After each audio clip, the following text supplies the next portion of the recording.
No importa lo que te detenga, despierta tus sentidos con la fuerza del tigre y el poder de hierbas aromáticas legendarias. Tiger Balm actúa rápido para calmar, revitalizar y restaurar. Siéntete mejor y vuelve a disfrutar la vida con Tiger Balm. Ser Podcast.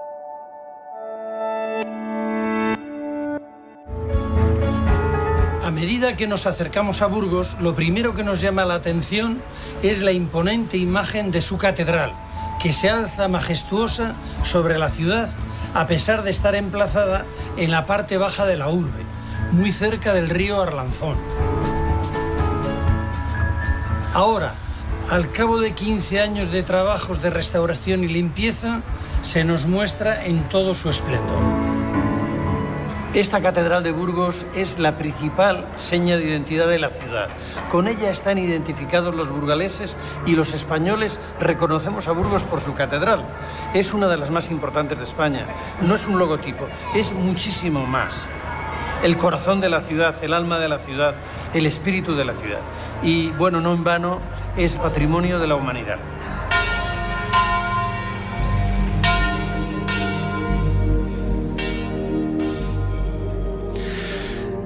Escuchábamos un fragmento de un documental de televisión española de la 2, la voz del increíble José María Peridis, hablando de la Catedral de Burgos, ¿no? Hablar de Burgos es hablar de esa catedral, de esa Edad Media gloriosa, de la figura del Cid y de un montón de referentes que están ligados a la historia de España, ¿no?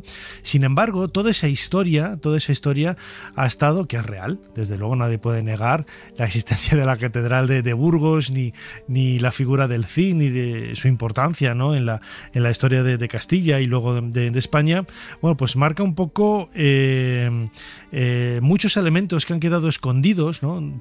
Por detrás o por debajo de esos hitos, ¿no? Y que por estar escondidos quizás hoy cuesta más reconocerlos, ¿no?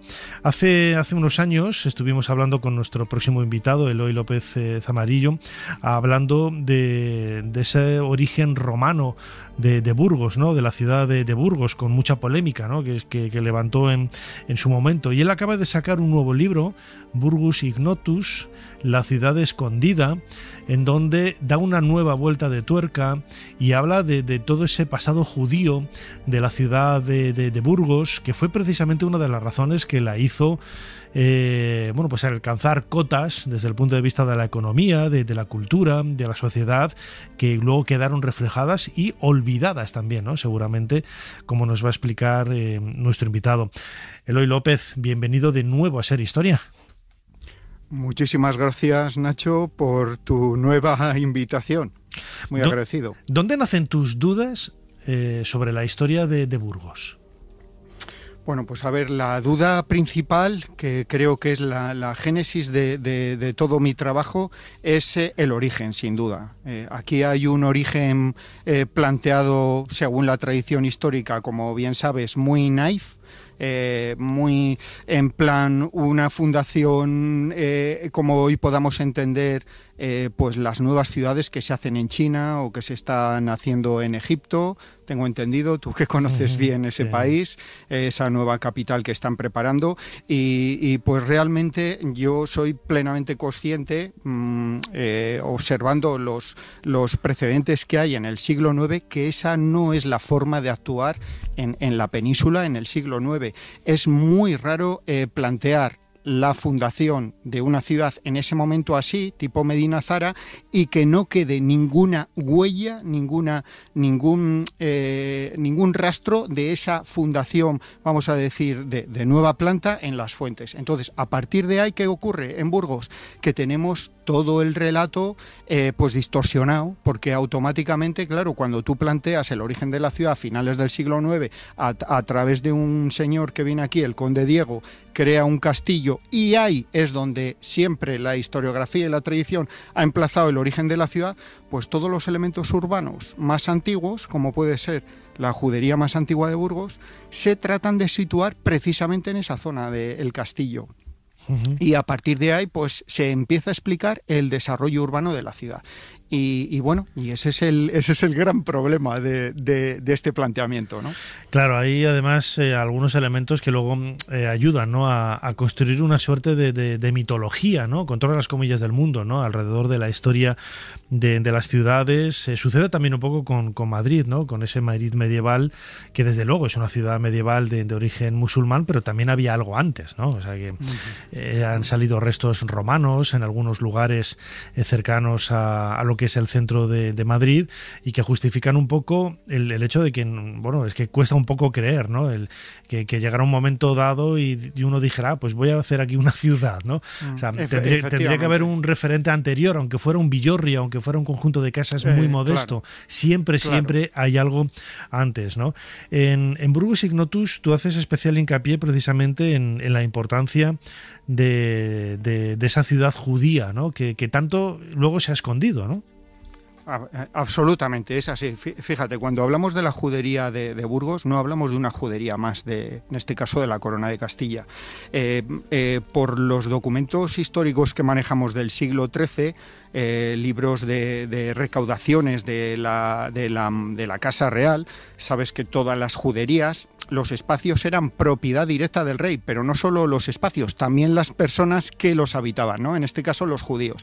Eran un elemento patrimonial directo del rey. Entonces, en el caso de Burgos sabemos por estas recaudaciones que tan solo había una judería que recaudaba más que la judería de Burgos, que es la judería de Toledo. Es decir, estamos hablando de una judería potentísima y una judería que efectivamente esa capacidad económica se tendría que trasladar inevitablemente en una relación proporcional directa a su expresión sobre el mapa de la ciudad, es decir, a una amplia extensión sobre la ciudad medieval de Burgos, y eso es como la investigación, claro, pues lo acaba demostrando, pero hasta unos extremos absolutamente insospechados hasta la actualidad. Claro, donde hay judíos, por naturaleza hay sinagogas, que es un poco el elemento constructor natural, ¿no?, que justifica la presencia de esos judíos precisamente para llevar a cabo, ¿no?, sus tareas religiosas. En Burgos, claro, en Toledo sí, conservamos restos de algunas sinagogas, pero en Burgos... Bueno, pues fíjate, Nacho, si cualquier turista con unos conocimientos previos sobre Sefarad y sobre la historia del pueblo judío en la península llega a la oficina de turismo de Burgos y pregunta sobre qué puede ver de esa judería, pues es que fíjate, es que ni siquiera se tiene claro ni su precisa ubicación. Les van a decir que bueno, que por ahí cerca del castillo, que luego se fueron bajando un poco más hacia abajo y demás. O sea, todo está un poco cogido con pinzas, podríamos decir claramente, ¿vale? Uh-huh. Y bueno, pues efectivamente hay muchos elementos que se perdieron, pero hay otros que no. Yo rápido me di cuenta que aquí siempre se habla, las fuentes documentales que manejamos aquí, que ya han manejado distinguidos hebraístas como el profesor Francisco Cantera Burgos o José Luis Lacabe, que seguramente os sonarán. Uh-huh. Pues esta gente habla de que efectivamente hay una sinagoga, sí, pero es una sinagoga en el siglo XV, es una sinagoga porque en ese momento la judería había desaparecido, la judería histórica, y lo que Burgos fue capaz de crear en el siglo XV, después de esas persecuciones tremendas de 1391 y finales del XIV, esa revuelta peninsular que empieza en Sevilla, Écija, Córdoba, se traslada a Toledo, incluso al Reino de Aragón, Valencia o Barcelona. Después de esa gran, vamos a decir, masacre, que desaparecieron en muchas ciudades, ya no se volvieron a crear juderías, fíjate, después de esa época. Bueno, pues Burgos fue capaz de crear en el siglo XV una nueva judería, pero claro, una judería que fue prácticamente testimonial. Por un documento que se localiza en el archivo de la catedral, sabemos que solamente había 21 cabezas de familia, es decir, fíjate, justo el doble de cabezas de familia que se necesita faltan para crear una sinagoga, que son 10, ¿no? Entonces, esa única sinagoga de la que habla, o todos estos hebreístas, efectivamente se corresponde con la última judería que hubo en Burgos, que fue una judería muy pequeña en comparación con la anterior. Pero es que en la anterior sinagoga, aquí denominado Castielo de los judíos, fíjate el topónimo, Castielo, también ha sido un topónimo muy empleado en otras juderías, en León, sin ir más lejos. Este vocablo que en castellano lo conocemos como Castielo, Castiello, de judíos, procede del latín castrum judeorum, ¿no? Que es como por ejemplo en León se conoce por las fuentes documentales la judería de Puente de Castro, un castrum judeorum. Bueno, pues ese topónimo de Castielo aquí en Burgos se ha confundido con el propio castillo militar. Y entonces, cuando vemos, por ejemplo, en el Cantar del Mío Cid, escrito hacia el 1200, según todos los expertos, que hablan de que Martín Antolínez quiere preguntar por Raquel y Vidas, evidentemente dos judíos, dice que entra al Castielo, y esto, pues tanto Menéndez Pidal como, por ejemplo, Claudio Sánchez Albornoz, lo entienden como el castillo militar, y entonces automáticamente refieren a los judíos en el propio castillo militar. Pues no, en Burgos, como en otras muchas ciudades, como en León, como en Mayorga de Campos, como en Toledo, incluso Córdoba, Madrid también, o Zaragoza o Nájera, el primitivo espacio judío se denominaba Castil o Castielo de judíos. Fíjate la idea, yo lo comentaba al principio, ¿no? El propio título de tu libro, Burgus Ignotus, la ciudad escondida, hace referencia a una historia que está oculta en un segundo plano, que con esas referencias que yo hacía ahora, ¿no? A esa mitología que se ha construido alrededor de la ciudad medieval, también durante el franquismo, ¿no? Pues sí. Claro, todo lo que hubiera quizás anterior a esas ideas del Cid, pues mucho más envalentonadas, ¿no? Pues desde luego que podían quedar en un segundo plano. Pero no es menos cierto que quizás esa historia la escondieron los propios judíos conversos ya en el siglo XV-XVI. Es decir, no es una cosa que estemos ocultando ahora, sino que ya en el siglo XVI los judíos conversos, que eran muchos y manejaban dinero, fueron los que ocultaron ese pasado judío. Efectivamente, fíjate, Nacho, la carga histórica que tenía Burgos y el gran problema que tenía la ciudad de Burgos como cabeza de Castilla y como prima voce, o sea, cuando se juntaban las cortes era la primera ciudad que hablaba. Entonces, era la ciudad de más alta dignidad, vamos a decir, del reino, ¿no? Con todos estos títulos que la ciudad ejercía con ahínco, como bien sabes, porque claro, era un privilegio el ser los primeros en hablar en cortes. Entonces, todo este pasado, que era ya muy pesado en el siglo XV y sobre todo en el siglo XVI, pues la propia ciudad siente esa necesidad de ocultarlo, porque claro, es que aquí pues tuvimos casos muy singulares, como que el principal rabino de la judería de Burgos, una judería que tenía jurisdicción, que su jurisdicción llegaba hasta Sagún, para que te hagas una idea, fíjate, ya casi a las puertas de León, Reynosa, Aguilar de Campo, pues todo lo que es hoy Palencia, Herrera, Merindades, Medina de Pomar, la judería de Burgos tenía una jurisdicción muy amplia, ¿no? Entonces, este rabino se acaba transformando en obispo, ¿no? Y el hijo de este rabino... Eso es muy grande. Claro, eso es fantástico. Se convierta en el obispo es muy grande. Sí, se trata de Shlomo Halevi, que tiene un proceso de conversión que analizamos perfectamente en nuestra investigación, y acaba siendo, está unos años con el papado en Aviñón, y a los 10-12 años de su conversión lo tenemos ya de obispo aquí en Burgos. E incluso su hijo nacido también judío, del cual ni siquiera conocemos su nombre, o sea, para que veas cómo esta gente ocultó todo ese pasado, solo conocemos su nombre cristiano, que es Alonso de Cartagena, y este señor es el que siendo obispo es el que encarga hacer las agujas de la Catedral de Burgos. O sea, para que veamos qué ocurre, pues evidentemente habría gente que pensaba que este señor no merecía ser obispo por su pasado como judío, ¿no? Bueno, pues para que no quedase ninguna duda de su conversión, no tengo ninguna duda que hizo todas estas obras que transformaron arquitectónicamente la catedral ya para el resto de los siglos, como fue la creación de las agujas de la Catedral de Burgos hacia 1450, e incluso el cimborrio primitivo que se cayó, que también lo hizo él, o sea, transformó la imagen visual de la catedral de una forma verdaderamente admirable. Pero es que el resto de judíos que se convirtieron rápidamente, todas estas familias de mercaderes van a ser los grandes mercaderes burgaleses que tienen el monopolio del comercio exterior de la lana. Todos los Maluenda, los Astudillo, los Salamanca, los Bernuy, los Lerma, gente que hacen estas obras increíbles que hoy podéis ver cuando visitéis las iglesias de Burgos, San Gil, San Nicolás de Bari, etcétera, y claro, y también ocupan el poder político y se meten de lleno en el concejo, y a lo largo de todo el siglo XV y del siglo XVI no hay un alcalde de Burgos que no proceda de alguna de estas familias. Claro, imagino que ese hecho de estar escondidos y la limpieza de sangre, ¿no?, que era uno de los aspectos pues, que más se perseguía, ¿no?, en aquella época, ¿no? Unos lo lograron, otros no.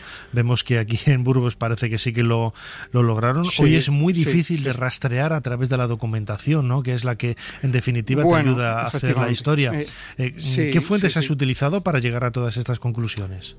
Bueno, fíjate, pues aquí básicamente lo que hemos manejado son la cantidad, el archivo de la Catedral de Burgos es un archivo magnífico porque al final es el día a día de esta ciudad. Entonces, cuando hablamos, a mí lo que más me interesaba en este caso, que es fijar la topografía urbana, estos espacios, zonas, áreas, barrios que tuvieron ese pasado anterior, pues son magníficos porque un archivo como el de la Catedral de Burgos, donde el Cabildo de la catedral prácticamente aglutinaba pues el 80% del patrimonio inmobiliario que había en esos momentos, pues es que no se te escapa nada, porque tienen actuaciones pues prácticamente por todas las esquinas de la ciudad amurallada e incluso de fuera de la ciudad amurallada, ¿no? Entonces, bueno, pues eso hay que perder horas, hay que entender la letra también, al final uno se va el tesón y el empeño pues le hace a uno pues acabar entendiendo este tipo de letra, pues casi como que si estás leyendo la hijuela de tus abuelos, ¿sabes? Claro. Y básicamente ese ha sido el principal archivo, pero también hay cosas interesantes en el archivo municipal de Burgos, que está considerado por los medievalistas pues uno de los archivos medievales más importantes de España, porque prácticamente conservamos aquí todas las actas del concejo desde finales del siglo XIV, hay alguna laguna, pero más o menos hasta el día de hoy. Entonces, bueno, eso es una fuente amplísima y pues tremenda, ¿no? Y luego, bueno, hemos tenido que hacer alguna escapada a la Biblioteca Nacional, por ejemplo. Allí hay un manuscrito que escribió un burgalés, un mercedario, el padre Melchor Prieto, y este, por ejemplo, escribió en el siglo XVII, en el 1640, escribió una especie de historia de Burgos, pero no pasó de manuscrito, no se llegó a publicar como libro. Entonces, el ejemplar, el único que existe, está custodiado en la Biblioteca Nacional. Y bueno, aunque es un libro que es del siglo XVII, es muy interesante, porque ahí ya se ha hecho la cocina que hablábamos, ¿sabes? Y entonces, pues gracias, por ejemplo, a su descripción que hace de una iglesia como la iglesia de San Andrés, que aquí la historiografía tradicional ha pintado como una de las principales iglesias de Burgos, pues gracias a esa descripción que hace este mercedario cuando todavía la iglesia de San Andrés existe, pues hoy he podido concluir que San Andrés fue la última de las sinagogas, esta que hablamos de esta judería que se creó ya hasta la expulsión de 1492. Esa última sinagoga tuvo una transformación previa en una especie de capilla oratoria del Santo Espíritu y acabó siendo la iglesia de San Andrés, que luego en las crónicas históricas posteriores pasa como una iglesia donde se bautizó a Fernán González, al conde Fernán González, o sea, se le da una pátina de antigüedad que por supuesto en ningún momento tuvo. Es una historia realmente increíble, ¿no? que aporta, ¿no? Aporta pues muchos elementos. Quizás en Toledo, por ejemplo, lo tienen más normalizado, lo tienen más interiorizado, es parte incluso de ese reclamo turístico, ¿no? Con que cuenta la ciudad, pero en lugares de la vieja Castilla, donde la historiografía siempre ha puesto el foco de atención también realmente pues en las fuentes que había, porque insistimos antes, ¿no? Antes lo decíamos, fueron los propios conversos quienes intentaron borrar todo ese rastro ya en los siglos XV y XVI para que no quedara huella de todo ello, ¿no? Pero es interesante, ¿no? Acercarse a estas referencias de la historia de Castilla, de Castilla la Vieja, en este caso Burgos, para ver, ¿no? Otras referencias, ¿no? Fíjate, Nacho, hablabas de Toledo, fíjate, los toledanos tuvieron que soportar que su nombre despectivo, cuando se les quería hacer daño, era el de berenjeneros. Aparece en el Quijote, es un gentilicio, pero vamos a decir no oficial. Berenjeneros simplemente era una forma de llamarles judíos o judíos conversos, porque la berenjena se asociaba básicamente, como algún otro tipo de especia, el cilantro, por ejemplo, se asociaba con los sefardíes, con el pasado. Entonces, claro, Burgos no podía permitir eso y tuvo que tender un manto de muchas capas de grosor.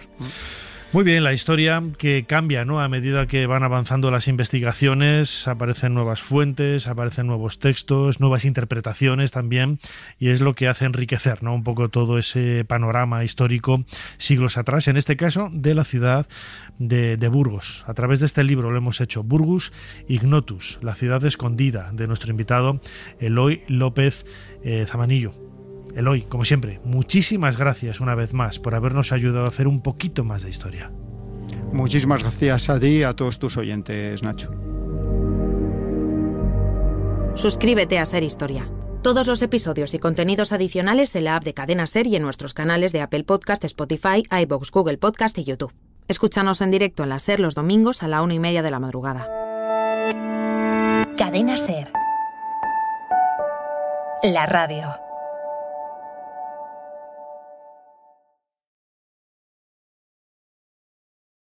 No importa lo que te detenga, despierta tus sentidos con la fuerza del tigre y el poder de hierbas aromáticas legendarias. Tiger Balm actúa rápido para calmar, revitalizar y restaurar. Siéntete mejor y vuelve a disfrutar la vida con Tiger Balm.